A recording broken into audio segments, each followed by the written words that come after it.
امرؤ القیس جو جناب خدیجہ کا 3rd یا 4th کزن بنتا، یہ یمن میں رہ گئے اور زمانہ گزرتا چلا گیا یہاں تک کہ اس کے یہاں 3 بیٹیاں ہو گئی. کوئی بات نہیں، پیغمبر نے تو بشارت دی ہے بیٹیوں کی پرورش کرنے والا. بیٹیاں کتنی اچھی ہوتی ہیں، جن کے پاس بیٹیاں ہیں ان کو معلوم. لیکن ہوا یہ کہ جب اس کی ایک بیٹی بڑی ہوئی شادی کے قابل، بلکہ 2، تو اس کی بیوی کا انتقال ہو گیا. اس کا نام ہے امرؤ القیس. یہ نام عرب کے ایک بہت مشہور شاعر کا بھی ہے، لیکن وہ الگ، یہ الگ. اردو میں بہت سے لوگوں کا نام اقبال ہے، one of the greatest poet in Urdu Iqbal, لیکن ہر اقبال وہ شاعر نہیں. انیس میرے حساب سے تو گریٹسٹ پوئٹ ان اردو، لیکن اور بھی بہت سے لوگوں کا نام انیس ہے. امرؤ القیس. بیٹیاں بڑی ہو گئی ہیں، خاص طور پر پہلی 2 بیٹیاں تو شادی کی ایج کو پہنچ گئی اور اس کی بیوی کی ڈیتھ ہو گئی. شادی عورتوں کا انوالومنٹ بہت زیادہ ہوتا، اور پھر لڑکیوں کو تو باپ سے زیادہ ماں کی ضرورت ہوتی، بلکہ لڑکوں کو بھی. بیوی کسی کے مر جائے تو وہ فوراً دوسری شادی کی سوچتا ہے. شہزادی کی وصیت بھی تھی جو کل آپ نے سنی، لیکن شوہر مر جائے تو بہت سی عورتیں پوری زندگی بے وقت میں گزار. اب اس کی بیٹیاں بھی جوان بھی ہیں، اب بیوی مر گئی، اور اس دوران یہ اسلام بھی قبول کر چکا. یمن میں میچ مل نہیں رہا، یہ سیدھا مدینے آیا، مدینہ کیپٹل سے کی. بیٹیوں کو لے کے مدینے میں آیا، لیکن مدینے میں کسی کو جانتا ہی نہیں. صرف اس لیے لے کے آ گیا جیسے میں بہت سے لوگوں کو جانتا ہوں جو انڈیا اور پاکستان کے یہاں سیٹل ہیں. جب بچے شادی کے قابل ہوتے وہ انڈیا اور پاکستان میں جا کر رشتہ ڈھونڈتے ہیں، لیکن اگر ان کے یہاں فیملی یا فرینڈ سرکل ہو تو مسئلہ نہیں ہوتا. کوئی بھی نہ ہو، اس کا یہی مسئلہ کہ مدینے میں اس کا کوئی جاننے والا نہیں. بچیوں کو لے کے آ گیا کہ یہ کیپٹل ہے، یہاں سب مسلمان ہیں، کوئی نہ کوئی رشتہ مل جائے گا. لیکن بہرحال اس کی ایک کنڈیشن، مجھے رشتہ چاہیے کسی شریف آدمی. ویسے تو بہت سارے غلط سلط تو یمن میں بھی تھے. اب پتہ نہیں کہ شریف کے لیے میں کون سا لفظ استعمال کروں یا آپ حضرات سمجھ جائیں. آپ بہت ہی خاموش بیٹھے ہوئے ہیں تو پتہ نہیں آپ یہ سمجھے کہ نہیں سمجھے. بس شرافت ہونی چاہیے، پیسہ دولت اتنا بڑا مسئلہ نہیں. اب ہمارے یہاں کا ماحول ہے، ہمارے یہاں سے مطلب مسلمانوں کا، جس کے پاس جتنی دولت ہوگی وہ اتنا ہی زیادہ عزت والا، اتنا ہی شریف ہے. ہمارے یہاں شرافت کا کرائیٹیریا دولت. دکانیں اتنی ساری ہیں، پراپرٹی اتنی زیادہ ہے، مکان اتنے اچھے ہی بہت شریف آدمی. یا یہ کہ مثلا کوئی بڑی پوسٹ. اب مدینے میں اس نے پہلے ٹرائی وہاں کی. اب اس کا رشتہ وہ لوگ لے نہ لے وہ بات کی چیز ہے، پہلے ٹرائی کی. جن کے پاس دولت تھی ان کے پاس گیا، بڑا مایوس ہو گئے. پیسے ہیں لیکن تف ایسا ذلیل آدمی، یہ نیچر کا ہے، میں نام بھی ان کے نہیں لینا چاہتا ہوں. اور پھر جن کے پاس حکومت تھی ان کو جا کے دیکھا تو وہ اس سے بھی کنڈیم نکلے. اب بہت پریشان ہے کہ میں اتنا لمبا، مدینے سے یمن اس زمانے میں بہت دور ہے، اتنا لمبا ٹریول کر کے آیا ہوں، بیٹیاں میرے ساتھ ہیں، کوئی عورت نہیں ہے فیملی میں، کتنے دن اس طرح گزارا کروں گا. بہرحال پریشانی کے عالم میں ایک دن شام کے وقت مدینے کے باہر بیٹھا ہے. وہ مدینہ بہت چھوٹا اس زمانے میں، آج کی مسجد دیکھی آپ نے مدینے کی، اس زمانے کا تقریباً پورا مدینہ اتنا تھا بس. تو اب یہ ہے کہ شام کا وقت ہوتا ہے تو ایسے علاقوں میں لوگ ذرا سا شہر کے باہر جا کے تھوڑا سا پلیجنٹ بریز وغیرہ چل رہی ہے، وہاں بیٹھا. اس نے دیکھا کہ ایک آدمی آ رہا ہے، سارا جسم پسینے پسینے ہے اور سر پہ گرد و غبار ہے، لگ رہا ہے کہ بڑی محنت کر کے آ رہا. یہودی کے ایک باغ سے نکل کے آ رہا، اور جیسے ہی لوگوں نے آتا دیکھا، یہ آؤٹ سائڈ مدینہ، یہاں کوئی زیادہ آبادی نہیں، چھوٹے چھوٹے بچے دوڑتے ہوئے آتے ہیں، اور یہ شخص لوگوں کی نگاہیں بچا، اس بچے کو 1 درہم، اس بچے کو 1 درہم، اس بچے کو 1 درہم، یہاں تک کہ شہر شروع ہو گیا، اس کے دونوں ہاتھ خالی ہو گئے. اس نے کسی سے پوچھا یہ بچے کون ہیں؟ کہا یہ مدینے کے یتیم بچے ہیں جن کے باپ مارے گئے ہیں اور کوئی ان کو سپورٹ کرنے والا نہیں ہے. اس کو بھی نہیں پتا. اس آدمی نے اس طرح سے دیا کہ کسی نے نہیں دیکھا. امرؤ القیس کو کہ باہر سے آنے والا آؤٹ سائڈر ہے، بہت مانیٹر کر رہا تھا. اگلے دن پھر وہ وہیں آ کے بیٹھ گیا، پھر دیکھا کہ سارا دن محنت کر کے آ رہا. آپ تو جو امام کا حق ہے خمس اسی میں سے کسی کو واپس کرتے ہیں اور چاہتے ہیں کہ وہ آپ کا احسان بھی مانے. وہ آیتیں جو میں نے شروع میں تلاوت کی وَلَا يَحُضُّ عَلَىٰ طَعَامِ الْمِسْكِينِ، عربی جاننے والے سمجھ رہے ہیں میری بات، وہاں طعام المسکین ہے، اطعام المسکین نہیں. کریکٹ عربی ہے اطعام المسکین. میں قرآن کو ٹھیک کرنے نہیں جا رہا ہوں، ایک میسیج ہے جو انشاءاللہ 2 دن بعد شروع ہوگا، جو میں نے کہا کہ پینڈنگ میسیجز مکمل ہوں گے. کسی اور کے مال سے کسی اور کی مدد کرنا یہ بھی ایک ثواب ہے، لیکن اپنے مال سے پورا دن محنت کر کے آتا. خیبر کے حوالے سے آپ نے ایک حدیث تو بہت سنی. خیبر کا مال غنیمت لے کے جب لوگ آئے تھے تو پورے مدینے میں عید تھی، ہر گھر میں اچھے کھانے بنائے گئے تھے. پہلی بار بچوں نے، مدینے کے بچوں نے کھلونے خریدے تھے یا ان کے والدین لے کر آئے تھے، اچھے کپڑے پہنے تھے. لیکن اس رات جب پورے مدینے میں جشن اور سیلیبریشن تھا، ایک گھر تھا کہ جہاں اس رات کو بھی فاقہ تھا اور اس رات کو بھی بچے پرانے کپڑے پہنے ہوئے تھے، اور وہ تھا فاطمہ زہرا کا گھر. جب فاطمہ کو اطلاع ملی کہ خیبر کے مجاہدین، خیبر 100 کلومیٹر دور، 70 مائل یا 60 مائل، خیبر کے مجاہدین آ رہے ہیں پورے مدینے میں، عورتوں کو پتہ چل گیا. مدینہ چھوٹا سا، شاید جتنا آپ کا سینٹر ہے پورا اور سامنے والا پارکنگ لاٹ ملا لے، اس زمانے کا مدینہ اتنا پتہ چل گیا. ہر گھر کی عورتیں دروازے پہ آ رہی ہیں، اپنے شوہروں کا استقبال کر رہے ہیں. شوہر بھی خالی ہاتھ نہیں آ رہے، لدے پھندے آ رہے ہیں. شہزادی کونین بھی اپنے حجرے کے دروازے پر. جیسے ہی مولا حجرے میں داخل، شہزادی کا پہلا سوال تھا کہ یا ابوالحسن، آپ اپنے گھر اور اپنی اولاد کے لیے کیا لے کے آئے خیبر سے؟ حصہ برابر سے ملا تھا. جعفر طیار کو پیغمبر نے حصہ نہیں دیا تھا، لیکن علی کو تو برابر کا حصہ ملا. سلونی کائنات کے ہر سوال کا جواب دینے والا اپنی بیوی کے اس سوال کا جواب نہ دے سکا.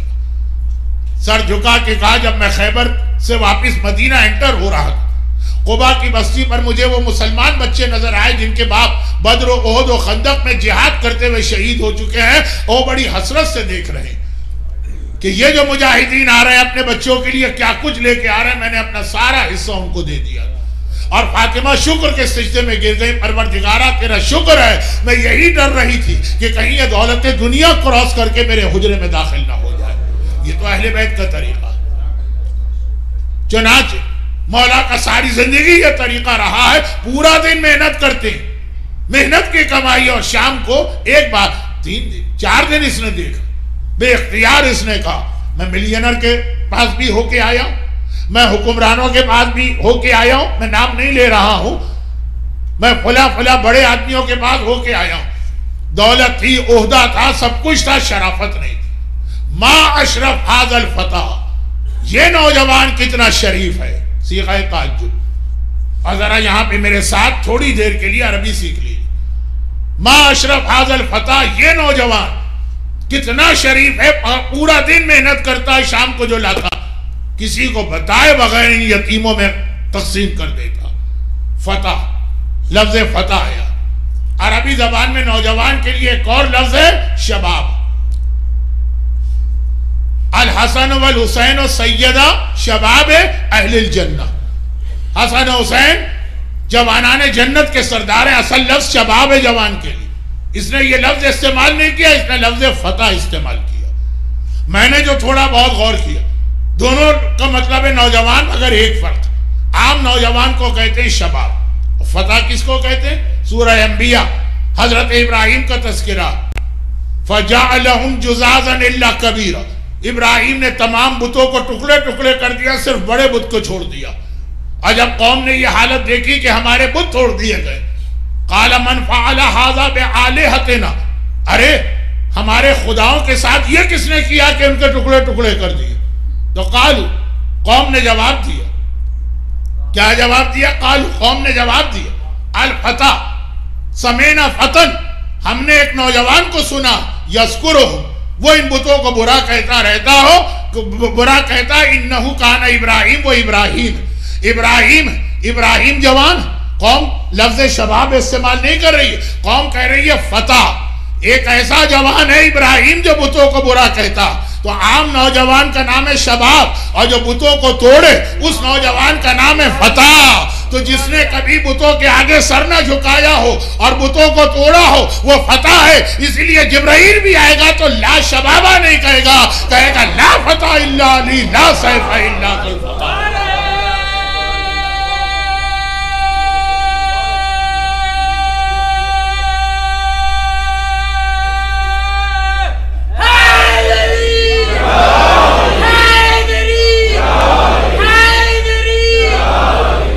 سمینا فتن, ایک فتح کے بارے میں ہم نے سنا ہے جو بتوں کو برا کہتا ہے اسی نے بت توڑے ہوں گے. تمام مسلمان متفق ہیں. اب آج کل کچھ دشمنان اہل بیت ہر حدیث میں گڑبڑ کرتے ہیں, وہ 2 دفعہ میں عرض کر چکا ہوں. تمام مسلمان متفق ہیں کہ پیغمبر کے 1,20,000 120,000 صحابی ہیں. جب ان کا نام لیا جائے گا تو کہو گے رضی اللہ تعالی عنہ, اللہ ان سے راضی. لیکن جب ان میں سے 120,000 میں علی کا نام لوگے تو کہو گے کرم اللہ وجہہ, اللہ پیشانی کو بلند کرے. فخر الدین رازی کہتے ہیں وجہ کیا ہے؟ 120,000 1,24,000 ایک طرف, علی ایک طرف, اس لیے کہ علی کرم اللہ وجہہ اس لیے کہہ رہا ہے کہ باقی ہر ایک کی پیشانی کبھی نہ کبھی بتوں کے سامنے جھکی ہے, اور علی واحد صحابی رسول ہے کہ زندگی میں کبھی کسی بت کے سامنے پیشانی کو نہیں جھکایا. کرم اللہ وجہہ. کہا کہ معاشرف حاضر فتح, اتنا شریف ہے یہ نوجوان.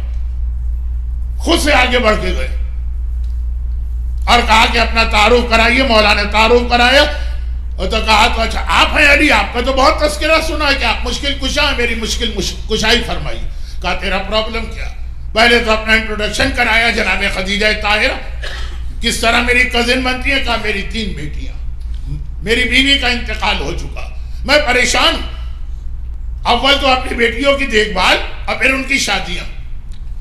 بڑی 2 تو شادی کے قابل. مولانا نے کہا تمہارا مسئلہ میں حل کرتا ہوں, یہ بتاؤ کہ اگر میں اپنے خاندان میں ان بچیوں کی شادی کروں, اس کو تو یقین ہی نہیں آ رہا. جیسے کل ام البنین کے حوالے سے آپ نے سنا نا, وہاں ام البنین کی ماں کو یقین نہیں آ رہا تھا, یہاں ان بچیوں کے باپ کو یقین نہیں آ رہا. کہا یا ابوالحسن کیا میں صحیح سن رہا ہوں؟ آپ اپنے پاک و پاکیزہ یطہرکم تطہیرا خاندان کے سے میرے خاندان کا رشتہ جوڑیں گے؟ کہا کہ ہاں. تم راضی ہو؟ تو خوشی کے ساتھ سر کے بل راضی تھا. بچیوں سے بھی پوچھا گیا. سب سے بڑی بیٹی کا نام محیا تھا. مولا نے اس کی ایج کو دیکھتے ہوئے خود اس سے شادی کی. اور دوسری بچی کا نام, اچھا عرب میں ایک طریقہ یہ ہے کہ ایک لڑکی کے کئی نام رکھے جاتے ہیں. رملہ بھی ہے, نجمہ بھی ہے, ام فروا بھی ہے, اور سلمہ بھی ہے. زیادہ مشہور سلمہ ہے اس میں, ام فروا تو کنیت. جو دوسری بیٹی تھی یہ بھی شادی کے قابل تھی, البتہ بڑی بہن سے چھوٹی تھی. کہا کہ اس کو میں اپنے بیٹے حسن کے لیے منتخب کرتا ہوں.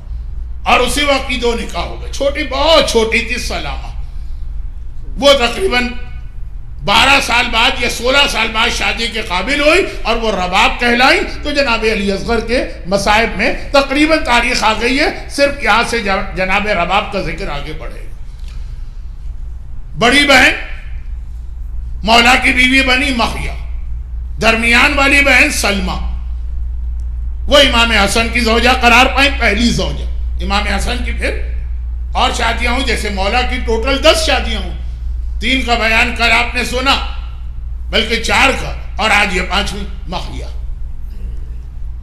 خیر محیا کی ایج زیادہ تھی تو وہ امام حسن کی شہادت سے پہلے انتقال کر گئی, اور سلمہ اپنی بہنوں میں سب سے بڑی ہو گئی. 2 بہنیں, ایک بہت چھوٹی, دوسری اور تیسری کے بیچ میں ایج گیپ بہت زیادہ, پہلی اور دوسری میں کم تھا.